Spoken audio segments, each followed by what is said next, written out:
Welcome to this latest edition of the Real Deal podcast. I'm your host, Ril Dil Quinn, on this 11th of August, 2022. Great to be with you. A little bit of mini vacation. I definitely missed speaking to everybody via this platform and doing in terms of doing my podcast. But sometimes, you got to just recharge the batteries, take a trip, clear your mind, or Tim says free your mind and go about your business. But it's similar to a soap opera. uh, Not a lot has changed since I was gone. Like, as you can see on the screen here with Kevin Durant. Like, I'll go home, and my mother is a General Hospital fanatic. Like, she's been watching it for at least 40 years, if not longer. And I'll be like, hold on, I haven't seen General Hospital since the last time I've been home, which has been 5 6 months, and it's still the same storylines, and nothing's changed. Like, Sonny's having somebody killed, Quartermain's are acting up. Like, like, you be like, yo, what are we doing here? But that is the soap opera business. As far as Kevin Durant, so Kevin Durant earlier this week, um, or even late last week, listen. I was on LA time. I'm still on LA time right now. Met with the owner Josiah, basically gave him an ultimatum: either trade him or fire either Steve Nash or Sean Marks. So, and then of course Kyrie Irving, who basically had nothing to say um, about this situation previously, co-signs and says, yeah, they're bad, what have you, through sources. Okay, whatever with that. So I don't really. This is not even about Kyrie at this point. Or it's about Kyrie, but I'm focused on Durant. Here's what I would do if I were the Nets. Um, there was a point, and you've heard me say this on the podcast, where I would have, without a question, without a shadow of a doubt, would have been like, you know what, we gotta get rid of Durant. We can't have this black cloud hanging over our franchise, our culture being devastated going into the 2022-2023 season. Right. I think I've changed course on that. If I'm the Nets, I am trying to get Kevin Durant back, reel him back in, and I'm trying to sell Kevin Durant on this season as being a season where we can win a championship. Saying, Kevin, this is what the plan is. We are going to trade Kyrie Irving, get draft picks that can help, get draft picks and get a good player, rotation player back for him, and even maybe flip those draft picks until getting another player, say at the All Star break.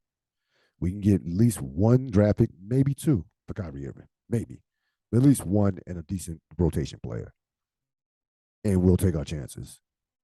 I wouldn't threaten Kevin Durant. I wouldn't say, "Hey, you want to sit out the season? Go sit out." No, no, no. I'm coming from a place of humility. I'm coming from a place of negotiating, right? So I again, but this is going to require Kyrie Irving to be traded, right?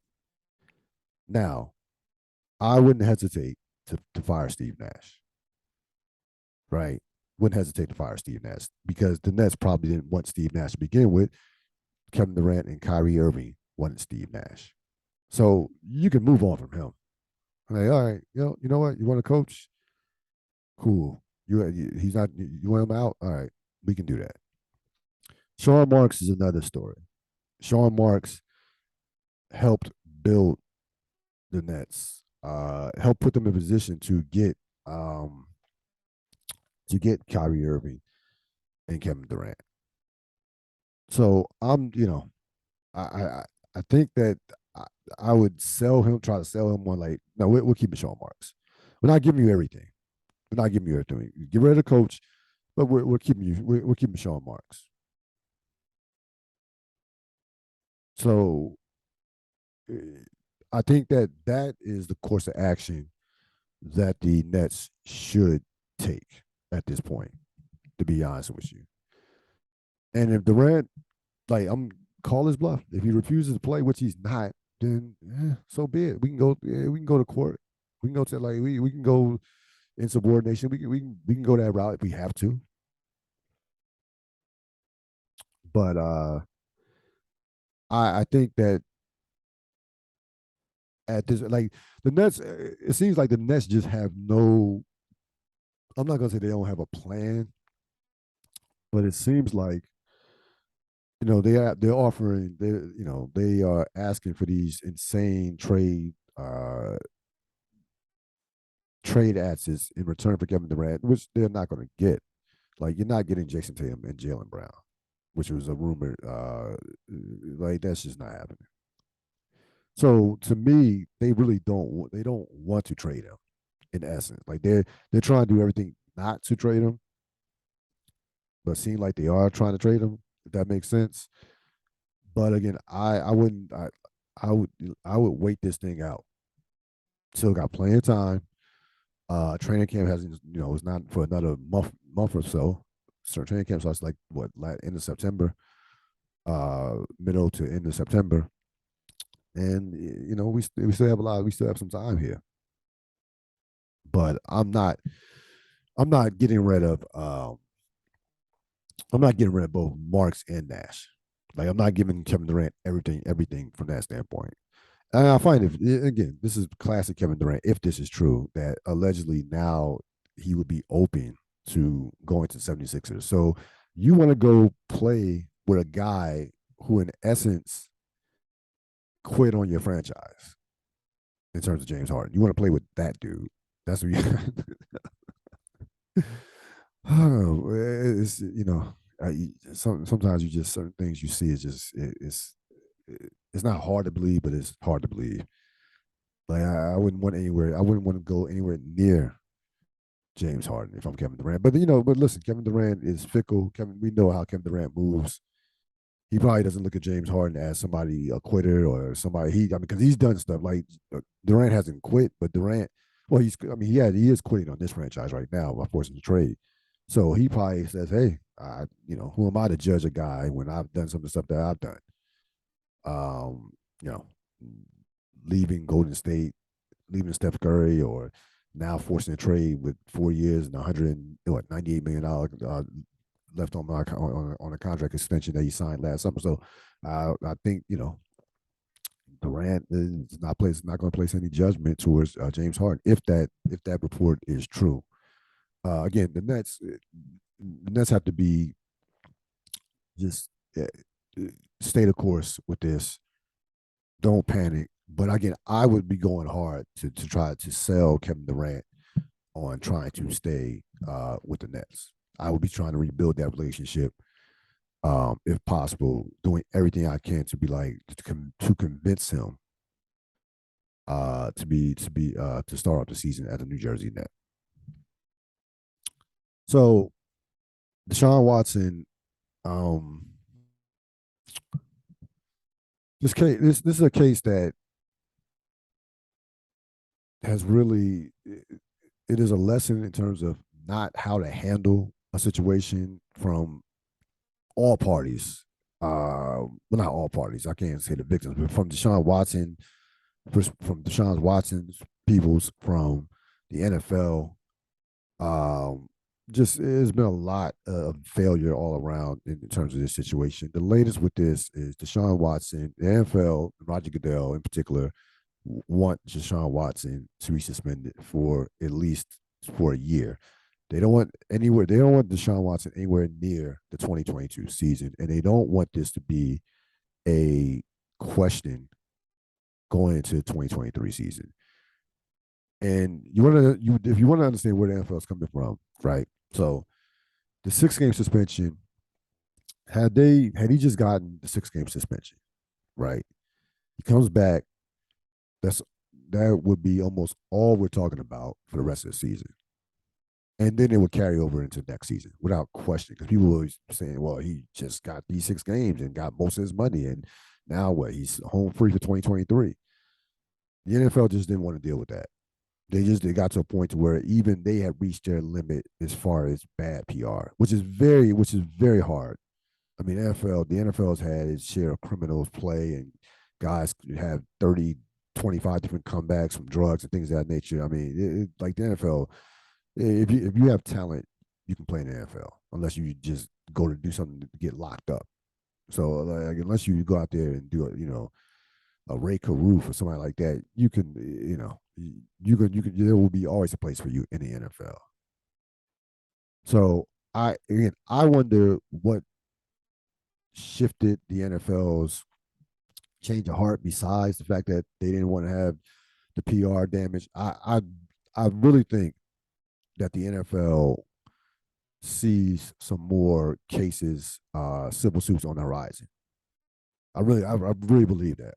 That's my little mini conspiracy theory. Like there are gonna be some more victims that come out the that that come out the woodworks. So if he gets a year suspension, the NFL will not this story won't be it'll still be a story, but once the season gets started, it'll be like all right, it'll be about the games, and then next season it'll be still be a minor story, but NFL will say, hey, we suspend him in a year. We're not going to ban him from unless he goes to jail, which is not going to happen. You're not going to ban him from the league. That's not going to happen. So the NFL is playing this somewhat the right way right now. They should have done this from the beginning.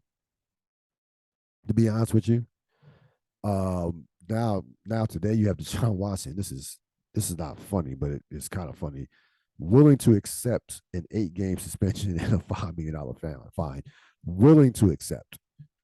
Like, this is how delusional his peoples are and he is in terms of willing. Like, so there's this thing, right, where the Players Association, if Deshaun Watson were to get suspended for a year or the punishment be more stringent than the 6 games, that the NFL Players Association will sue the NFL. And I want to say the Players Association I've never known the Players Association in my lifetime in the last, I would say, 15 to 20 years to have any type of power versus the NFL. Like I'm not like in what world do the Players Association thinks that they have a chance going up against the NFL? Like really, like let's let's keep it a thousand right now. Who are you taking in a battle versus the NFL versus the Players Association? I would take the Players Association every day of the week and 3 times on Sunday. So that's not even that is insanity. So that just shows you the Players Association is clueless as well. Like I said, there is failure abound with from everybody, from almost everybody, with the exception of course the victims. But it's just a horrible situation. The NFL, does not want him now. They hoping that this thing can go through before he's scheduled to suit up tomorrow against Jacksonville. Because again, that's another there's a PR disaster for the NFL if he steps foot on the field, even in a preseason game. But again, the bottom line is the NFL should have took the hammer out at the beginning of this process, suspended him for a year, and we barely, if not at all, would be even talking about this. But again, the amount of just not being able to read the room in terms of his people are willing to accept a 5-year, 8-game, $5 million fine. It's like that's borderline comical and it's just insane. That's they're not the NFL Players Association. Deshaun Watson and his lawyers do not have any. They don't have a lot of moves to make. If that independent arbitrator, the judge, the federal court goes the way of the NFL and gives Deshaun Watson the year suspension, they can try to appeal it, but more than likely, when the NFL wants you sitting down, more than likely you're going to sit down. Period. And we've seen this. The NFL wants and it's very rare that the NFL wants somebody to sit down. That's the thing about it. But when they want you to sit down, you're going to sit your ass down. Period. Shifting gears a little bit, some big time entertainment news in the world of radio came out um, yesterday, or even Tuesday. I'm getting my days. I'm telling you right now, my, my body clock and just knowing what day it is a struggle. But we push through it. The Breakfast Club, Angela Yee is going to be out of the Breakfast Club sometime this fall. She put out a tweet, I believe on Tuesday night, saying that the Breakfast Club, as you know it, is officially over. Now, here is how, just as a society, we could just be society, and just as Americans, we could just be dumb. It- that tweet. Think about what was said in that tweet. The breakfast. These are the key words. As you know it. She didn't say the Breakfast Club is officially over.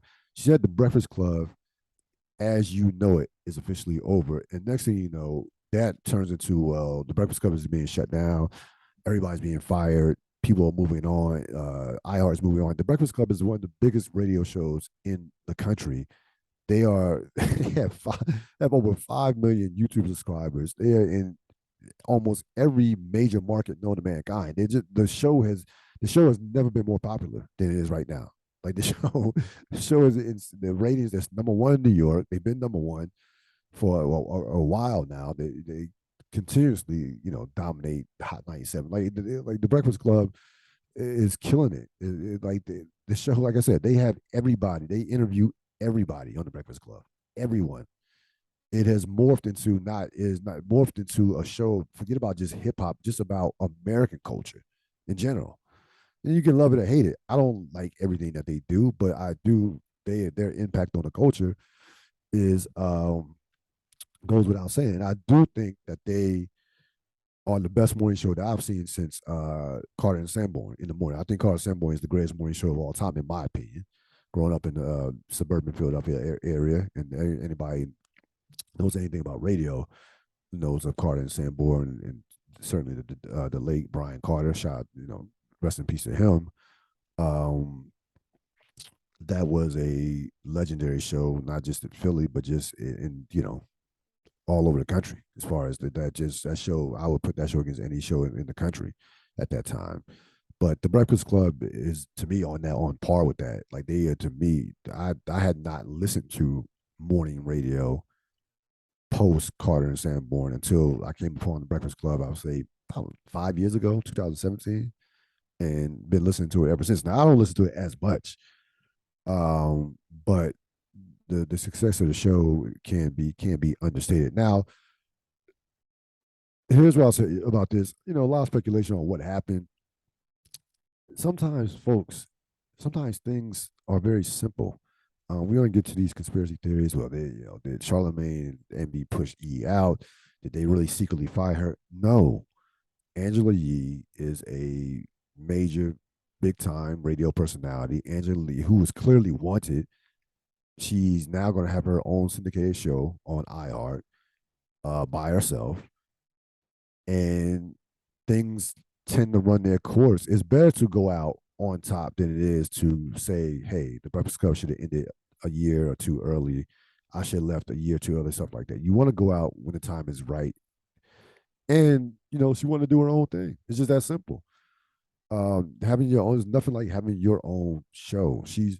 I saw some of the stuff on Twitter and some of the stuff, reading some of the comments. Some of the slander of Angela Yee is just insane. Like, you could say you prefer Charlemagne or prefer Envy, but you can't take away the impact. That show is not the same without Angela Yee. Period. I think the best combination that they had when one of them was missing or not there was Charlemagne and Angela Yee by far, even more so than Charlemagne and DJ Envy. I thought, from an entertainment and an information standpoint, that Yee and Charlemagne were the best combination. Charlemagne and Envy are too much playfulness, too much joking, not enough information from that standpoint. It's too, those two together are just kind of clownish, so to speak. with some of the stuff, with the back and forth and they're constantly coming at each other. Stuff gets a little old. Yee and MB together are just not that entertaining to me. Like that's is a, so, but Charlemagne and Yee are a perfect combination together. But again, the bottom line is Angela Yee's resume speaks for itself. She had her own show prior to the time before she got to the Breakfast Club. She had proven her she would not be in that position to be on the Breakfast Club if she could not carry her own show. Period. She wouldn't be in that position. She just wouldn't be in that position. So again, I don't think her show will be as successful as the Breakfast Club. I think all three of those people, all three of them together, are at their best when they're all together. But I do think that Angela Yee will, because Angela Yee will be okay. Like I think she'll be fine. I don't see the show being a disaster. I don't see the show being a one and done, 1 year and done, 2 years done. I think Angela Yee will be that will be a solid show. Remember, she's a pioneer when it comes to how women talking about sex on the radio. She's one of the first uh, lady DJs to not be afraid to talk about sex on the radio, and she turned that into a podcast with lip service. She, her balancing, being in a male dominated industry, especially working next to Charlemagne and DJ Envy, that's a tough spot. That's a tough spot. Trying to corral both of those, working a 3-person booth is difficult anyway. But you're the woman between two dudes. That's not easy at all. And listen, I enjoyed the rumor report. Ash Yee, her segments. So I think Angela Yee will be fine. I don't think the Breakfast Club will be as good. And I would say that if any one of them left, I would say that. I think they're kind of like the '08 Celtics. They're individually, they're pretty good, but collectively, they are great to legendary. So the Breakfast Club, as we know it, is done. Um, Yee will, of course, Angela Yee will have her own show sometime later in the fall. Um, wonder how long they will. I wonder how long they will last past this. To be honest with you, because it seems like Charlemagne is doing his own thing with he has his own television show on Comedy Central. He does with the books and stuff like that. This could be the beginning and the end of the show. To be honest with you, like if you told me a year from now that there was no Breakfast Club, I would be like, wouldn't be surprised. This is how things work out sometimes in radio. And again, they've had a long run. They were on the air since 2010. It's 2022. That is a long time in today's age, especially with especially with all the opportunities that they have to do other things, podcasting, writing books, things that television, all the movies, all the stuff that they have access to that's been created, the opportunities that have been created because of what they've done with the Breakfast Club. Biggest disappointment of the week. Now there were a lot of candidates for this, but number one has to be this ideal that you have people in Brazil who are attacking monkeys because of what's going on with monkeypox. Now, give you a little history lesson on the term monkeypox. Monkeypox does not come from the actual disease does not come from a monkey. The actual disease, when I did the research, comes from part of it comes from rodents. Okay, so the term was created back in 19. So look this up real quick.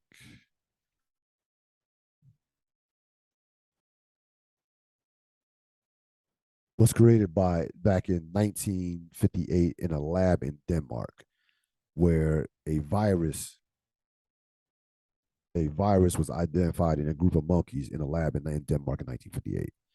That has nothing to do with the actual virus of monkeypox in 2022. So you have these people out here in Brazil who are poisoning monkeys, shooting monkeys, and with the thought process that that is going to stop monkeypox. And again, you see some of this shit, and you would not believe it if I mean it's hard to believe.